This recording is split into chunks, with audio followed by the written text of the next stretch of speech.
अब जैसे ना हम जिम्नोस्पर्म की बात कर रहे हैं, तो हमने कहा कि भाई जो जिम्नोस्पर्म होते हैं इनके अंदर सीड तो बनते हैं, लेकिन नेकेड सीड होते हैं। अब आप सोच के देखो कि जैसे मान लीजिए ये जो प्लांट है, इस प्लांट पर ये जो लीफ है, ये लीफ आप बताइए कि माइक्रोस्पोरोफिल है, क्या है, कहाँ पे है? मेल कौन से एक लीफ को लिया हमने? तो हम कहते हैं ग्रुप ऑफ द माइक्रोस्पोरोफिल को हम कौन या स्ट्रोबेलाई कहते हैं, और उसकी एक लीफ हम पढ़ रहे हैं माइक्रोस्पोरोफिल, और इस माइक्रोस्पोरोफिल पर एक स्ट्रक्चर है जिसका नाम है माइक्रोस्पोरेंजिया। क्या नाम है? आप बताइए। इस माइक्रोस्पोरेंजिया के अंदर प्रेजेंट है माइक्रोस्पोर मदर सेल। और जब इस माइक्रोस्पोर मदर सेल की हम बात करते हैं, तो ये माइक्रोस्पोर मदर सेल किस टाइप की है? 2n टाइप की, जिसमें क्रोमोसोम्स के पेयर प्रेजेंट हैं। सही है। माइक्रोस्पोर मदर सेल्स में होगा क्या? तो हम बताएंगे कि भाई इसमें अब होगा क्या, मियोसिस। और मियोसिस से क्या बनेंगे? नहीं, पहले माइक्रोस्पोर बना हुआ, सीधा ही माइक्रोस्पोर से, मतलब माइक्रोस्पोर मदर सेल है तो सीधा ही मेल गेमेटोफाइट बन जाएगा क्या? हाँ, पहले क्या बनेगा? हाँ, और वो माइक्रोस्पोर जो है बच्चे, वो आगे डेवलप होगा, बोलो, मेल गेमेटोफाइट में। और जब मेल गेमेटोफाइट की बात आती है, तो आप बताइए कि यहाँ पर मेल गेमेटोफाइट होते हैं पोलन ग्रेन। कौन होते हैं? Pollen grain. जब आप पोलन ग्रेन की बात करते हैं, तो आप कहते हैं कि जो पोलन ग्रेन है उसमें सबसे बाहर की तरफ एक रेजिस्टेंट सब्सटेंस प्रेजेंट होता है बच्चे, जिसको हम स्पोरोपोलेनिन का नाम देते हैं। समझ रहे हैं मेरी बात या नहीं? इस हिस्से को बोला जाता है एक्साइन। क्या बोला जाता है? और आप बताएंगे मेड अप ऑफ स्पोरोपोलेनिन। ठीक है। और मेच्योरिटी पर जो पोलन ग्रेन होते हैं वो येलो कलर के हो जाते हैं। किस कलर के हो जाते हैं? येलो कलर के हो जाते हैं। और इसके अंदर वाली जो लेयर होती है सेल मेम्ब्रेन, इसको इंटाइन का नाम दिया जाता है। और आपको ये बताना है कि पोलन ग्रेन्स जो होते हैं जिम्नोस्पर्म के, बताइए ऐसे, आप ये बताइए कि मल्टी सेलुलर है। बोलो, मल्टी सेल्यूलर इन जिम्नोस्पर्म। जब आप एंजियोस्पर्म पे जाओगे ना, तो आपको पता चलेगा कि जो पोलन ग्रेन होता है वो 2 या 3 सेल का ही होता है बस। ठीक है। जब आप डिहाइसेंस ऑफ द एंथर पढ़ते हैं ना, कि पोलन ग्रेन वहां से निकल के स्टिग्मा पर गया, तो उस टाइम पे आपको बताया जाता है कि पोलन ग्रेन या तो 2 सेल कंडीशन के अंदर गया था, या फिर 3 सेल कंडीशन के अंदर गया था। तो आपको ये बात याद रखनी है कि पोलन ग्रेन जिम्नोस्पर्म में होते हैं कैसे? Multi cellular. ये आपको बताना है कि पाइनस में 5 सेल का बना हुआ है, साइकस में 6 सेल का बना हुआ है। पाइनस में ये 5 सेल का है, और साइकस के अंदर ये 6 सेल्स का है। कौन कौन सी सेल्स होती है उनको पढ़ने की जरूरत नहीं है, बस आपको पोलन ग्रेन का डिफरेंस पता होना चाहिए। कल को अगर क्वेश्चन बन जाता है कि मोर डेवलप्ड पोलन ग्रेन किसका है, जिम्नो का या एनजीओ का, तो आप बताना जिम्नो का। क्योंकि एनजीओ में तो सेल 2 या 3 ही होती है, लेकिन एंजियोस्पर्म के अंदर सेल 2 या 3 है, तो जिम्नोस्पर्म में ये 5 से 6 सेल तक आपको मिल जाती है। क्या? Pollen grain. सही है बात या नहीं? इनके अंदर इतनी सारी सेल्स में से एक सेल का नाम होता है जर्म सेल। क्या नाम होता है? Germ cell. और यही आगे चल के किसको बनाएगी? मेल गैमेट्स को। मेल गैमेटोफाइट तो खुद है पोलन ग्रेन बच्चे। बोलो, मेल गैमेटोफाइट तो कौन? और उससे सीधा डायरेक्ट क्या बनते हैं? विदाउट एंथ्रीजियम। आप बताइए, यहाँ मेल सेक्स ऑर्गन एंथ्रीजियम का फॉर्मेशन, तो एंथ्रीजियम लास्ट टेरिडोफाइट तक ही रह गया। बोलो, एंथ्रीजियम लास्ट, हाँ, टेरिडोफाइट तक ही रह गया। सही है बात या नहीं? तो आप बताइए, एंथ्रीडियम फॉर्मेशन,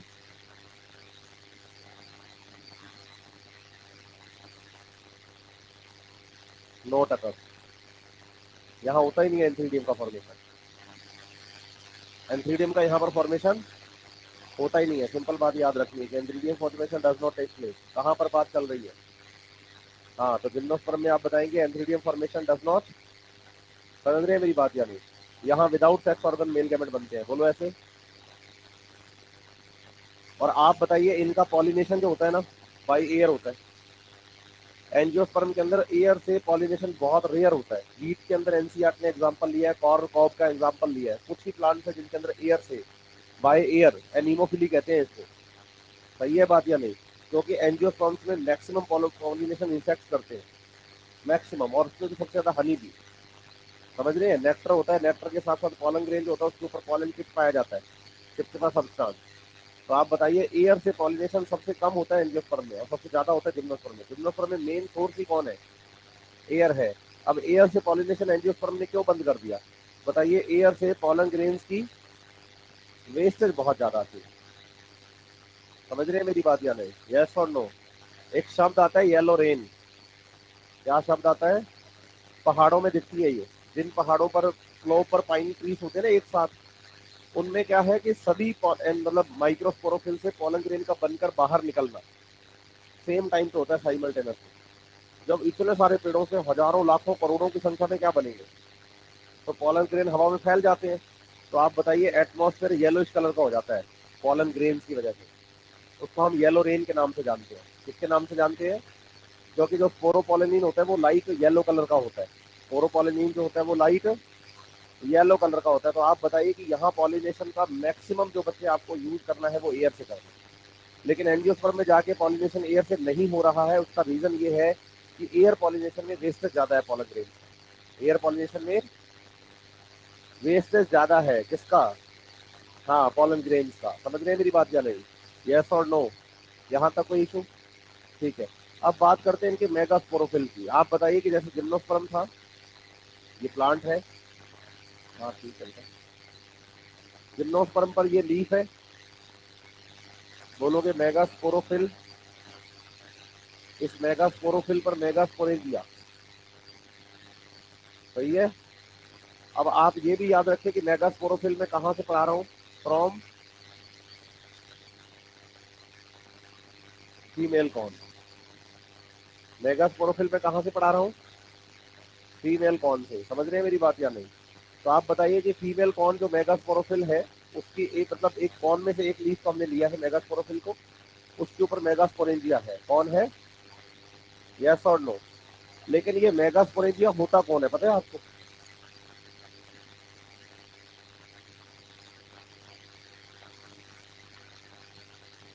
समझ रहे हैं मेरी बात या नहीं? तो आप बताइए, आपको यहाँ ओव्यूल का डेवलपमेंट पढ़ना होगा। तो आप अगर आपसे पूछा जाए कि भाई मेगास्पोरेंजिया कौन, आप बताना ओव्यूल। कौन बताओगे? तो मैं आपको इसका पूरा डेवलपमेंट समझाता हूँ कि ये डेवलपमेंट होता कैसे है। आप बताइए कि जैसे मान लीजिए हमारे पास ये लीफ थी। इस लीफ का नाम था मेगास्पोरोफिल। यहाँ पर कुछ लीव्स हैं, लीफ की कुछ सेल्स हैं जो कंटिन्यू क्या करती है, डिवीजन शुरू करती है। ये लीफ की सरफेस पे चल रहा है काम, ध्यान रखना इस बात का। कंटिन्यू क्या होते हैं? Division, cell division. लीफ के ऊपर ही कोई सेल्स है पर्टिकुलर, वो क्या कर रही है? डिवीजन कर रही है। डिवीजन करती है तो कंटिन्यू ग्रुप ऑफ क्या बनाती है? सेल। सेल्स का एक पूरा क्या बना देती है? ग्रुप बना देती है। सही है बात या नहीं? ये ग्रुप में कंटिन्यू अभी क्या चल रहे हैं? कंटिन्यू सेल डिवीजन हो रहे हैं। तो आप बताओगे जो ग्रुप है वो और बड़ा हो जाएगा। सेल्स का जो ग्रुप है वो। सही है। अब बताइए कि इस ग्रुप में से सबसे बाहर वाला जो लेयर होगा ना सेल्स का, ये जो लेयर है सबसे बाहर वाला, ये जो मैं येलो कलर से बना रहा हूँ, यस और नो? इसको आप बोलना शुरू करेंगे, बोलो इंटेग्यूमेंट। ठीक है। और उसके अंदर ये जो मास ऑफ सेल्स पड़ा है ना व्हाइट कलर में, इसको बोलना शुरू करोगे न्यूसेलस। तो आप बताओ कि मेगास्पोरोफिल पर मेगास्पोरेंजिया बनती है, जिसका नाम क्या होता है? उसका डेवलपमेंट कैसे होगा कि जो लीफ है, लीफ पर कुछ सेल्स हैं जो डिवीजन करना शुरू करती है, लगातार ग्रुप ऑफ सेल्स का फॉर्मेशन करती है। उस ग्रुप के अंदर से जो सबसे बाहर वाली लेयर होती है सेल्स की, वो इंटेग्यूमेंट है। और जो ग्रुप के अंदर जो मास ऑफ सेल्स प्रेजेंट है उसको क्या बोलते हैं? न्यूसेलस। क्या बोलते हैं? न्यूसेलस। आप बताइए, इसमें कंटिन्यूस सेल डिवीजन चल रहे हैं। अब कंटिन्यूस सेल डिवीजन चल रहे हैं तो कंटिन्यूस सेल डिवीजन चलने की वजह से जो ओव्यूल है उसका साइज बड़ा हो गया, मतलब पहले से बड़ा साइज हो गया ओव्यूल का। यस और नो? तो ये सबसे बाहर वाली लेयर कौन है? सही है। और इसके अंदर कौन था?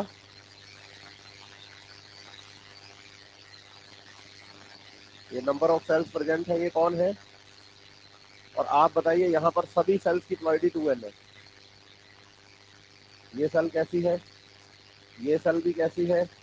2n प्लॉइडी का ध्यान रखिएगा तो एग्जामिनर प्लॉइडी पे क्वेश्चन बना सकता है। समझ रहे हैं मेरी बात यहाँ पे? तो सभी सेल्स की प्लॉइडी कैसी है? 2n टाइप की है। क्लियर है आपको ये बात? अब आप बताइए इन सभी सेल्स में से कोई एक सेल, क्या बोलेंगे आप?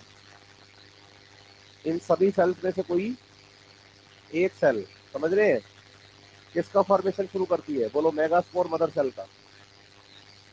मतलब जो माइक्रोपाइलर एंड, मतलब ये इधर से ऊपर वाला हिस्सा दिख रहा है ना आपको, ये फटा हुआ, अंदर से बोलो न्यूक्लियस की सेल्स इतनी ज्यादा डिवीजन करती है कि एक हिस्सा इसका क्या हो जाता है, फट जाता है, ओपन हो जाता है, रैप्चर हो जाता है। ये जो रैप्चर पार्ट होता है ना, इसको क्या बोलते हैं हम? माइक्रोपाइल। क्या बोलते हैं? और बोलो इन सभी सेल्स में से एक सेल काम करेगी मेगास्पोर मदर सेल का। ठीक है, फिर क्या होगा? बोलो अब होगा ये कि जो मेगास्पोर मदर सेल है ना, कौन है? मेगास्पोर मदर सेल है ना, वो अब बोलो यहाँ पर मियोसिस करेगी। कौन सा डिवीजन होगा मेगास्पोर मदर सेल में? Meiosis in megaspore mother cell. सही है। जैसे इसमें मियोसिस होगा तो आप बताओगे कि यहाँ पर 4 सेल बन जाएंगी माइक्रोपाइलर एंड पे, 1 2 3 4, और चारों की प्लॉइडी कैसी है? एन। और इनको क्या बोलोगे? मेगास्पोरिन की तो पूरी स्ट्रक्चर दिख रही है आपको, वो है ओव्यूल, है ना? तो उसमें से अब 4 सेल बनेगी और चारों सेल्स को नाम क्या दोगे? और मेगास्पोर की प्लॉइडी, क्योंकि मियोसिस के बाद बने। और आप ध्यान दीजिएगा, मैं डायग्राम को लगातार बड़ा करता जा रहा हूँ, इसका मतलब है न्यूक्लियस की सेल्स कंटिन्यू डिवाइडिंग है, रुक ही नहीं है। जब मेच्योरिटी पर आएंगे तो रुक जाएंगे। और ऐसा होता है at the time of fertilization, जब पॉलन ग्रेन्स आके गिरते हैं। जब तक मतलब ओव्यूल मैच्योर होगा तब तक आप बताइए अंदर सब कुछ बढ़िया से बन के तैयार हो जाए। तो कंटिन्यू सब चल रहा है, इसलिए मैं साइज भी इंक्रीज करता जा रहा हूँ लगातार। क्लियर है आपको? अब आप बताइए इस मेगास्पोर मदर सेल में से जो सबसे टॉप वाली 3 सेल होती है टर्मिनल, ये तीनों हो जाती हैं डेड, बचती है केवल एक बेसल सेल। ऐसा एंजियोस्पर्म में भी है। इसे मोनोस्पोरिक डेवलपमेंट कहते हैं। मोस्ट ऑफ द जिम्नोस्पर्म और मोस्ट ऑफ द एंजियोस्पर्म में मोनोस्पोरिक डेवलपमेंट ही होता है फीमेल गैमेटोफाइट का। सही है बात या नहीं? तो आप बताएंगे कि ये जो ओव्यूल हमारे पास था ना, ये वाला,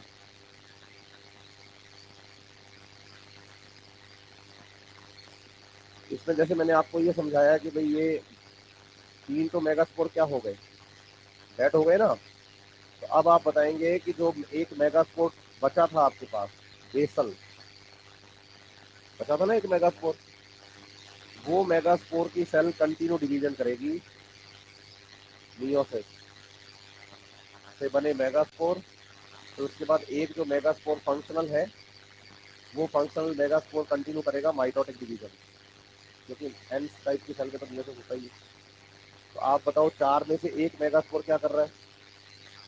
हाँ, तो बोलो माइटोसिस इन फंक्शनल मेगास्पोर। बने कितने? 5 वाला कौन था? यहाँ से तो 5 ही बोला। बने कितने उसमें से फंक्शनल? उस एक में लगातार माइटोसिस, और माइटोसिस होने से ये जो स्ट्रक्चर बनी ना अंदर सेल्स की, इसको बोलेंगे एंडोस्पर्म प्लॉइडी। ठीक है, क्योंकि मेगास्पोर की प्लॉइडी, और उसके बाहर की तरफ ये जो सेल्स प्रेजेंट है ये कौन है? और न्यूसेलस की सेल्स की प्लॉइडी है। पक्का? यस और नो? और आप बताइए एंडोस्पर्म इज फीमेल गेमेटोफाइट।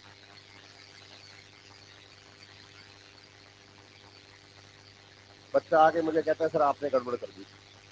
जैसे वो मेरे पास व्हाट्सएप पे मैसेज नहीं आया था एक बार, तो मुझे आपने गलत पढ़ा दिया, है ना? फिर उसने डाउट पूछा, उसने कहा कि यार मैंने तो पढ़ाया गलत, तो मेरे को क्यों पूछ रहा है? तो उसने कहा कि सर उस दिन मैं थोड़ा गड़बड़ में था, दिमाग मेरा ठीक नहीं था, तो सॉरी सर। हाँ बेटा। हाँ, तो मैंने नहीं रिप्लाई किया, फिर उसका लगातार आ रहा था मैसेज, अभी कुछ दिन पहले हमारी क्लास आई थी तो मैंने उसको कहा था, मैंने कहा यार जब मैं गलत पढ़ा रहा हूँ तो फिर मुझसे पूछना, उसने मुझे कहा मुझे फिर ऐसी बात मेरा दिमाग नहीं हुआ ऐसे बच्चा जैसे मतलब आप क्या वर्थ नहीं समझ पाते ना टीचर की और टॉपिक की, तो दोनों चीज़ों को समझ के चलना है। हुआ ये एंडोस्पर्म को लेकर बच्चा काउंटर पे पूछ गया, सर एंडोस्पर्म को फ्यूजन टाइप का पढ़ा है मैंने कहा एंजियोस्पर्म में पढ़ा है भाई, ट्रिपल फ्यूजन का रिजल्ट होता है वो। और आप बताइए कि एंजियोस्पर्म में एंडोस्पर्म आफ्टर फर्टिलाइजेशन बनता है, बोलो ऐसे। और डबल फर्टिलाइजेशन होता है, पहले फर्टिलाइजेशन से जाइगोट बनता है और दूसरे से एंडोस्पर्म। यस और नो? नहीं, प्राइमरी एंडोस्पर्म न्यूक्लियस बनता है पहले पीईएन 3n टाइप का, फिर उसमें लगातार माइटोसिस होते हैं, फिर एंडोस्पर्म का फॉर्मेशन होता है आफ्टर फर्टिलाइजेशन 3n टाइप का। हाँ या ना? बोलो जिम्नोस्पर्म में एंडोस्पर्म बिफोर फर्टिलाइजेशन बनता है। मतलब ये यूनिक यूनिक कैरेक्टर है जिम्नो और एंजियो के, कि यहाँ एंडोस्पर्म बनेगा बिफोर फर्टिलाइजर, वहाँ एंडोस्पर्म बनेगा आफ्टर फर्टिलाइजेशन। समझ रहे हैं मेरी बात या नहीं? यस और नो? और आप बताइए इसी एंडोस्पर्म को हम इसका क्या बोलते हैं? Female gametophyte. क्या बोलते हैं? समझ रहे हैं मेरी बात या नहीं? और मजे की बात यह है कि ये सारे काम चल पता कहाँ रहे हैं? बोलो लीफ पे। ये प्लांट था, इस प्लांट की ये मेगास्पोरोफिल थी, है ना? इस मेगास्पोरोफिल पर ये स्ट्रक्चर बनी है ओव्यूल, यहीं पर प्रेजेंट है लीफ पर भी। लीफ में ये जो ओव्यूल है इसकी आउटर मोस्ट लेयर का नाम, इंटेग्यूमेंट यहाँ दो ही होते हैं, ठीक है, याद रखना आप। एंजियोस्पर्म में ओव्यूल में जनरली दो इंटेग्यूमेंट होते हैं जो आगे जाके टेस्टा और टेग्मिन में बदल जाते हैं सीड की कवरिंग में, ठीक है। अंदर की तरफ यहाँ कौन प्रेजेंट था? ये एंडोस्पर्म। और एंडोस्पर्म के चारों तरफ ये जो सेल्स हैं इनको हम क्या बोलेंगे? न्यूसेलस।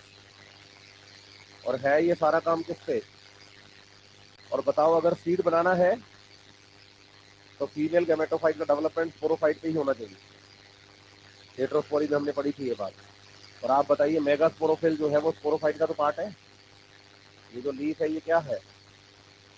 बोलो मेगास्पोरोफिल किसका पार्ट है? ये स्पोरोफाइट प्लांट का। और उसके ऊपर बोलो मेगास्पोरेंजिया, ये कौन स्ट्रक्चर है? ओव्यूल। ओव्यूल को क्या बोलोगे? मेगास्पोरेंजिया। सही है। उस मेगास्पोरेंजिया के अंदर ये कौन? एंडोस्पर्म। कैसा है? एन टाइप का। और यही वो स्ट्रक्चर है जिसको हम क्या नाम देते हैं? Female gametophyte. क्या नाम देंगे? सही है बात। अब आप बताइए इस फीमेल गैमेटोफाइट में फॉर्मेशन होता है आर्किगोनिया का, बोलो फीमेल सेक्स ऑर्गन। एंथ्रीडियम नहीं बनता जिम्नोस्पर्म में, ध्यान देना मेरी बात पे। एंथ्रीडियम फॉर्मेशन नहीं होता, मतलब मेल सेक्स ऑर्गन, लेकिन फीमेल गैमेटोफाइट में फीमेल सेक्स ऑर्गन तो बनते हैं। और बोलो एंजियोस्पर्म में ना तो मेल सेक्स ऑर्गन बनते हैं ना ही फीमेल सेक्स ऑर्गन बनते हैं। इसका मतलब जिम्नोस्पर्म के अंदर इसका मेल और फीमेल गैमेटोफाइट दोनों ही एंजियोस्पर्म की कंपेयर में ज़्यादा डेवलप्ड होते हैं। समझ रहे हैं मेरी बात या नहीं? और इसमें तो फीमेल गैमेटोफाइट इतना डेवलप्ड है कि उसके सेक्स ऑर्गन भी बन रहे हैं, आर्किगोनिया का फॉर्मेशन भी हो रहा है। सही है बात या नहीं? तो बोलो इसके अंदर ये कौन है? हाँ, आर्किगोनिया। सही है। जिसे हम क्या बोलेंगे? Female sex organ. और इस फीमेल सेक्स ऑर्गन के अंदर बोलो एग सेल, फीमेल गैमेट। कैसा? N type. ये कैसा? N type. ओव्यूल कैसा? 2n type. क्लोरोफिल कैसी? 2n type. एंडोस्पर्म कैसा? अब बताओ हवा से उड़ते हुए पॉलन ग्रेन कौन से? बोलो ऐसे। ओव्यूल के इस माइक्रोपाइलर एंड पर आए, यहाँ पर ये जो खाली स्पेस होता है ना इसको कहते हैं पॉलन चैम्बर। क्या कहते हैं? बोलो बाय एयर। मैं यहाँ लिख देता हूँ बाय एयर। एयर का मतलब हो गया एनिमोफिली। हाँ, बच्चा कहता सर बाई एयर कौन से प्लेन से आए थे? विस्तारा की फ्लाइट थी? नहीं क्या? कौन सी थी? मतलब इंडिगो था? नहीं समझ रहे आप मेरी बात? ऐसे करके वो पूछने लग जाता है मुझसे कि फ्लाइट किसकी थी, तो मैं कहता हूँ बाई एयर का मतलब यहाँ पॉलिनेशन है। हवा से पॉलन ग्रेन उड़ के आए और कहाँ पर पहुँच गए? पॉलन चैम्बर में। फिर इस पॉलन चैम्बर से बोलो इन पॉलन ग्रेन से पॉलन ट्यूब बनती है। क्या बनती है? और वो जाकर कहाँ मिलती है? एग सेल पर, और फर्टिलाइजेशन होता है, और हर एक आर्किगोनिया के अंदर एक जाइगोट बनता है, और हर एक आर्किगोनिया के अंदर एक एम्ब्रियो। आप बताओ जिम्नोस्पर्म के ओव्यूल में एंडोस्पर्म फीमेल गैमेटोफाइट है जिसमें मोर देन वन आर्किगोनिया बनती है। तो बताओ आर्किगोनिया मल्टीपल बनेंगे या एक? उसमें जाइगोट एक बनेगा या मल्टीपल? उसमें एम्ब्रियो मल्टीपल बनेंगे या एक? तो आप बताओ पॉली एम्ब्रियोनी, बोलो poly embryony generally seen in gymnosperm. बोलो एंजियोस्पर्म्स के लिए पॉली एम्ब्रियोनी एक एक्सेप्शनल केस है, और ऐसा एक्सेप्शन है कि एनसीईआरटी आपको उसे एपोमिक्सिस रोकाती है। मैंगो और सिट्रस का एग्जांपल दीजिए। जनरल बात नहीं है एंजियोस्पर्म के केस में पॉली एम्ब्रियोनी। बताओ एक ओव्यूल या एक सीड जो होता है उसके अंदर एक ही एम्ब्रियो बनता है, लेकिन जिम्नोस्पर्म के एक सीड में मल्टीपल एम्ब्रियोज होते हैं। बोलो ऐसे। हाँ, मल्टीपल मल्टीपल मल्टीपल एम्ब्रियो होते हैं, इसे पॉली एम्ब्रियोनी कहते हैं। और पॉली एम्ब्रियोनी होना बोलो जिम्नोस्पर्म के लिए आम बात है, लेकिन एंजियोस्पर्म के लिए आम बात नहीं है। एपोमिक्सिस में आता है, एक्सेप्शनल केस है। रहेगा याद। और आप बताइए फ्यूचर में अब होगा क्या पता है? बोलो जो ओव्यूल है वो सीड में डेवलप हो जाएगा। मतलब जो ओव्यूल है वो किसमें डेवलप हो जाएगा? और बताइए कि जब जिम्नोस्पर्म का क्या बनेगा? सीड। तो उसके सीड के अंदर आपको एम्ब्रियोज दिखेंगे। क्या दिखेंगे? एम्ब्रियोज दिखेंगे। तो इसका मतलब जो सीड होता है ना बच्चे, उसमें मल्टीपल एम्ब्रियो होते हैं, ओव्यूल ही आगे जाके सीड में डेवलप होता है। ठीक है। और इस सीड का फॉर्मेशन बोलो प्लांट पर होगा, फिर यहाँ से सीड अलग हो जाए। सही है बात या नहीं? यस और नो? अच्छे से। अब आपको बताता हूँ जिम्नोस्पर्म का जो डिस्ट्रीब्यूशन है अर्थ पर, वो एंजियोस्पर्म से कम है। इसको क्यों? भाई सब फ्रूट नहीं बनाते ये, क्यों जाएगा इसके पास कोई? सीड खाए कड़वे और फीके। नहीं समझ रहे आप मेरी बात? एनिमल ने खाया, थूक दिया है, लेकिन एंजियोस्पर्म की तरफ आप अट्रैक्ट हो जाते हो क्योंकि आपको पता है कि वहाँ क्या मिलेगा। हाँ, खाने के लिए फल की रीजन मिलेगा। ऑरेंज खाएंगे, आम खाएंगे, पपीता खाएंगे, ये खाएंगे, वो खाएंगे। खाते यहाँ है एनिमल, वो पर कहीं दूर जाके करते हैं। तो सीड का डिस्पर्जन हो गया। हंसने वाली बात नहीं, सही बात बता रहा हूँ मैं कि जब आप में सेल्फ कॉन्शियसनेस है, लेकिन एनिमल में थोड़ी है दूसरों को। जब वो उसको खाते हैं तो वो सीड भी साथ में खा जाते हैं। तो उन्होंने पल्पी रीजन को तो अपने एलिमेंट्री ट्रैक्ट के अंदर डाइजेस्ट कर दिया, लेकिन जो वेस्ट की फॉर्म में सीड निकले, तो वो सिंपल सी बात है कि बच्चे बॉडी से जब सीड बाहर जाते हैं तो कहीं और डिस्पर्ज हो जाते हैं। तो एंजियोस्पर्म का डिस्पर्जन अर्थ पर हर जगह, क्योंकि उन्होंने एनिमल्स को क्या किया? अट्रैक्ट किया। उन्होंने कहा हम खुद चल के नहीं जा सकते, लेकिन एनिमल्स को यूज करेंगे हम। यही समझ रहे आप मेरी बात? यस और नो?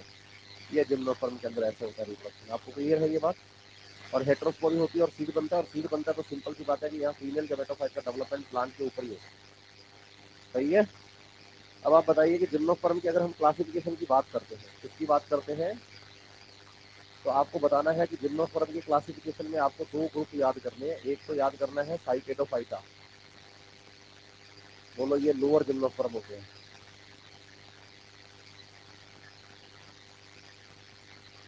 ठीक है, लोअर जिम्नोस्पर्म होते हैं। तो इनके अंदर आपको क्या बताना है? बोलो जाइलम जो होता है, जाइलम में वेसल्स एब्सेंट होती है। ठीक है, इनमें बोलो जोइडो साइफोनोगैमी होती है। और ये लास्ट लेक्चर में मैंने बताया था कि पॉलन ट्यूब बनती है, लेकिन मेल गैमेट मोटाइल होते हैं पॉलन ट्यूब के अंदर। सही है बात या नहीं? यस और नो? तो एक तो जाइलम के अंदर वेसल्स एब्सेंट होती है, दूसरा इनमें जाइडो साइफोनोगैमी होती है। दूसरा हम बात करें फ्लोयम की, तो फ्लोयम में आप बताएंगे कि इनके पास पाई जाती है सीड सेल्स, और दूसरा एल्ब्यूमिनस सेल्स, है ना? इनके पास क्या नहीं होता? कंपेनियन सेल्स और सीड ट्यूब्स नहीं होती। सही है। इसमें अगर हम एग्जाम्पल की बात करेंगे तो हम बोलेंगे कि एग्जाम्पल इनके पास होता है बच्चे साइकस। इसका एग्जाम्पल दोगे? साइकस का। और आप बताना साइकस एक ऐसा प्लांट है जिसमें पूरे प्लांटिंग किंगडम में लार्जेस्ट तो मिलता है ओव्यूल। क्या मिलता है? Largest ovule. और लार्जेस्ट मिलता है मेल गैमेट, और लार्ज मिलता है फीमेल गैमेट। अगर आपसे पूछा जाए ना कि male gametophyte, female gametophyte, male gamete, female gamete या ओव्यूल सबसे बड़ा किसका है, तो आप बताना साइकस का। साइकस का ओव्यूल 7 सेंटीमीटर का होता है। अगर ऐसे पढ़े हम तो, और दिख भी जाता है, लेकिन हमें उसको पढ़ने की जरूरत बिल्कुल भी है ही नहीं। समझ रहे हैं मेरी बात? यहाँ पे यस और नो। और साइकस में फीमेल कॉन्स भी नहीं होते, केवल मेल कॉन्स होते हैं। ये आपको याद रखना है। इसके लिए साइकस के लिए एक बात और याद कर लो कि जो साइकस होता है ना, साइकस, इसके अंदर ना फाइब्रस रूट होती है। बोलो इन साइकस फाइब्रस रूट होती है। और ये फाइब्रस रूट क्या करती है? बोलो सिम्बायोसिस विद साइनोबैक्टीरिया। ये सिम्बायोसिस करते हैं किसके साथ? For nitrogen fixation. N2 fixation के लिए क्या करते हैं? सही है बात या नहीं? और जब ये नाइट्रोजन फिक्सेशन के लिए सिम्बायोसिस करते हैं तो इसको हम कोरोलॉइड रूट कहते हैं। क्या नाम देते हैं? कोरोलॉइड रूट कहते हैं। ये आपको याद करना है। 38 पेज नंबर पे एनसीईआरटी में जिम्नो में लिख के दिए। दूसरा मैं आपको बताता हूँ बच्चे, कॉनिफेरोफाइटा। ठीक है, कॉनिफेरोफाइटा को हम हायर जिम्नोस्पर्म में रखते हैं। आप बताना कि इनमें सबसे बड़ा ग्रुप जो होता है ना बच्चे जिम्नोस्पर्म का, वो कॉनिफर्स है। ये आपको बताना है, largest group of plants in gymnosperm. Gymnosperm में सबसे बड़ा जो मतलब आपको मिलेगा ग्रुप, तो वो होगा कौन? कॉनिफेर फेरोफाइटा के अंदर कॉनिफर्स। जैसे इसमें एग्जांपल पढ़ो आप, पाइनस को, सिट्रस को, सिकोआ को, मेटासिकोआ, ओरोकेरिया। ठीक है, बहुत सारे एग्जांपल है। सिट्रस होता है देवदार, पाइनस होता है पाइन ट्री, है ना। जो पाइनस होता है, मतलब पाइनस के अंदर हम कहते हैं कि इनको पाइन्स भी बोलते हैं। और इनके जो सीड होते हैं ना, सीड, उनको चिलगोजा कहते हैं। ड्राई फ्रूट के अंदर, ड्राई फ्रूट वाली दुकान पे जाके पूछोगे ना कि चिलगोजा सीड दे दो, तो दे देगा वो आप, है ना। एडिबल होते हैं, खाने लायक है बच्चे, एज ए न्यूट्रिशन यूज करते हैं आप। इनके लिए टर्पेंटाइन भी यूज किया जाता है सर। ठीक है, चिलगोजा के लिए टर्पेंटाइन सब भी यूज करते हैं, ये भी आप ध्यान रखिएगा। देवदार होता है सिट्रस, सिकोआ और मेटासिकोआ। जंगल के जियांट्स बोलते हैं इनको हम, जियांट्स ऑफ द फॉरेस्ट बोला जाता है। 100 मीटर से ज्यादा हाइट होती है इनकी। बॉलीवुड हॉलीवुड मूवीज के अंदर जब जंगलों में देखते हो तो वो लंबे लंबे ट्रीज दिखाते हैं आपको, बहुत लंबे लंबे होते हैं ना। कौन होते हैं? Sequoia and metasequoia. Araucaria Christmas tree है ना। क्रिसमस ट्री भी कौन कौन जैसा होता है? कॉनिफर्स बोलते हैं इनको। आप बताओ, कॉनिफेरोफाइटा में 4 ग्रुप है, लेकिन हमें सारे याद करने की जरूरत नहीं है। इसमें क्या करना, एक ना कॉनिफेरोफाइटा के अंदर ही आपको एक शब्द और एग्जांपल याद करना है, गिंगोएल्स। एनसीईआरटी ने डायग्राम के साथ लिखा है ना। 39 नंबर पेज पे ना नीचे नीचे डायग्राम है। ठीक है, गिंगो लिखा ना, गिंगो, ये एक ग्रुप का प्लांट है जिसको गिंगोएल्स कहा जाता है। ठीक है, ये भी किस में आता है? कॉनिफेरोफाइटा के अंदर। लेकिन उसके बारे में बता नहीं रहा मैं आपको, एनसीईआरटी की केवल डायग्राम और कुछ नहीं लिखा है एनसीईआरटी। ठीक है, तो गिंगोएल्स आप बताना कि जिम्नोस्पर्म का ही पार्ट है। इसके अलावा एक ग्रुप और याद करना है आपको, बोलो नीटेल्स। नीटेल्स जो होते हैं ना, ये इसके अंदर 3 प्लांट सबसे बढ़िया आपको याद करने हैं। बोलो नीटम, वेलविशिया और इफेड्रा। ये बोलो ऐसे प्लांट हैं जो हायर जिम्नोस्पर्म में आते हैं, मतलब सबसे टॉप के यही है। जैसे हम एनिमल्स की बात करते हैं, टॉप पर मैमल है, मैमल में टॉप पर हम है। तो वैसे आप बताइए कि जिम्नोस्पर्म में टॉप पर कौन है? मतलब एंजियोस्पर्म से नीचे उतरोगे सबसे पहले किससे मिलोगे? पूछो क्यों? बोलो इन जाइलम वेसल्स प्रेजेंट होती है। मीटम में, वेलवेशिया और इफेड्रा के अंदर क्या प्रेजेंट है? क्या प्रेजेंट है? वेसल्स प्रेजेंट होती है। और दूसरा इनके अंदर बोलो साइफोनोगैमी होती है, गोल्डो साइफोनोगैमी नहीं है। और आप बताओ साइफोनोगैमी होना एंजियोस्पर्म का करेक्टर है, एंजियोस्पर्म से मैच करते हुए करेक्टर। और जाइलम में वेसल्स का प्रेजेंट होना ये भी एंजियोस्पर्म का करेक्टर है। सही है बात या नहीं? तो इनके करेक्टर एंजियोस्पर्म से मैच करते हैं, इसलिए हाइड में आते हैं। राजस्थान से कौन है यहाँ पर? प्योर राजस्थान से। रेत के टीले देखे हैं तुमने? है भाई? नहीं देखे? रेत के टीलों पर जो झाड़ियाँ उगती है ना, झाड़ियाँ, एक तो बड़े ट्री होते हैं, खेजड़ी कहते हैं उनको आप, वो नहीं, एक जो झाड़ियाँ उगती है ना वहाँ पर छोटी छोटी दिखती रहती है, वो इफेड्रा होता है। बच्चे अस्थमा का इलाज करने के लिए मेडिसिन लेते हैं इससे, इफेड्रिन, है ना। रेत के टीलों पे उगते हैं ये। और रेत के टीले बोलो ड्राई कंडीशन के प्लांट हो गए, जीरोफाइट। और जिम्नोस्पर्म को तुमने रखा है जीरोफाइट के अंदर, अगर आपको याद है। सही है बात या नहीं? लास्ट बात सीख लो, फिर अपना चैप्टर खत्म हो गया।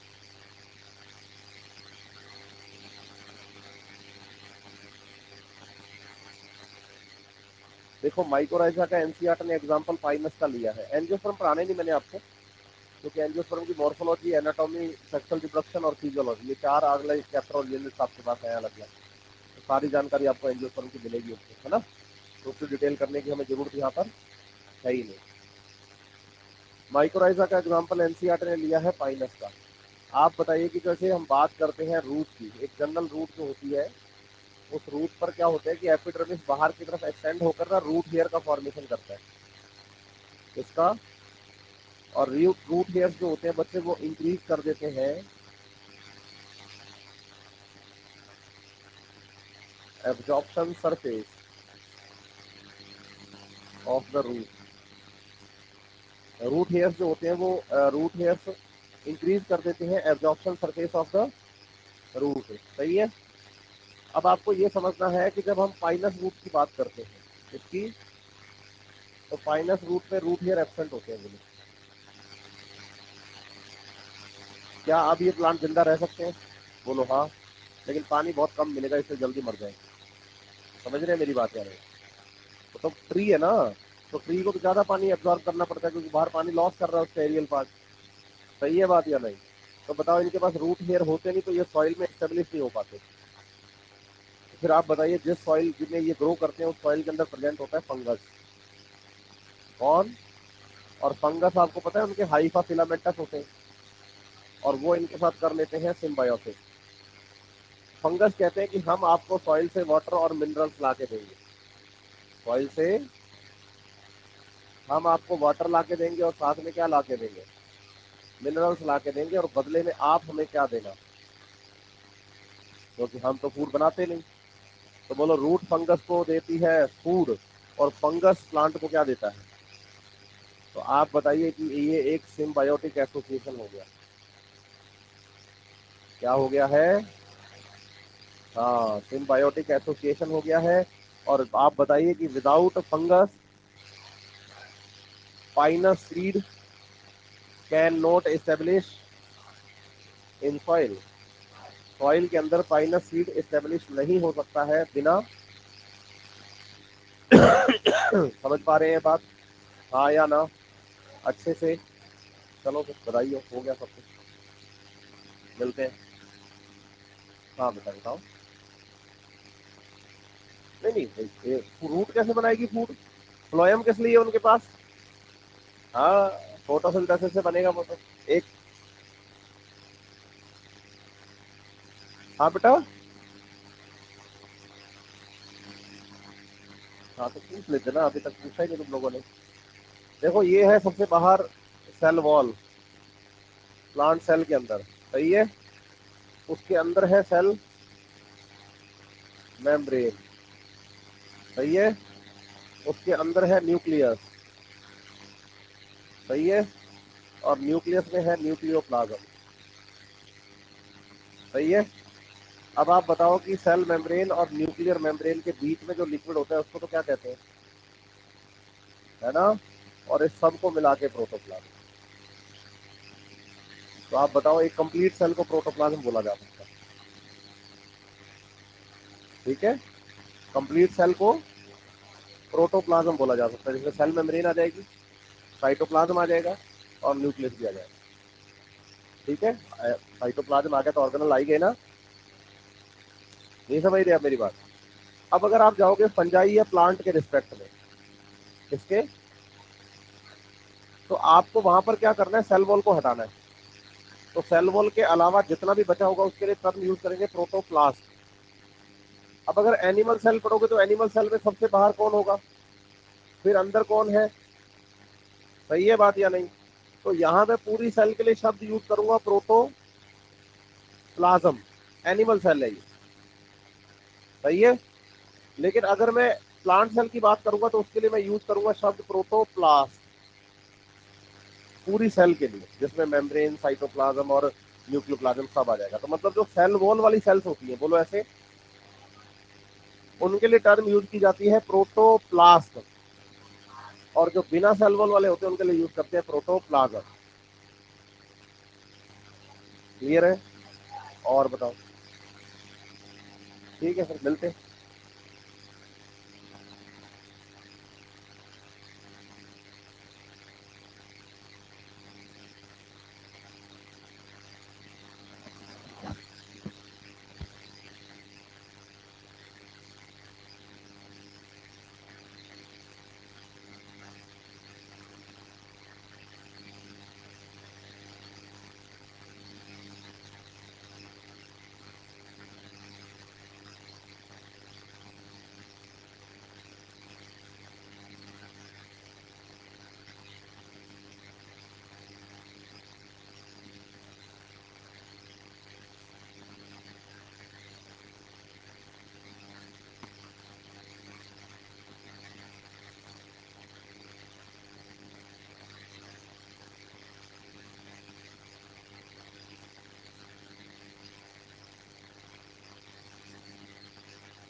आकाश भाई तो हरा, आकाश भाई तो हरा।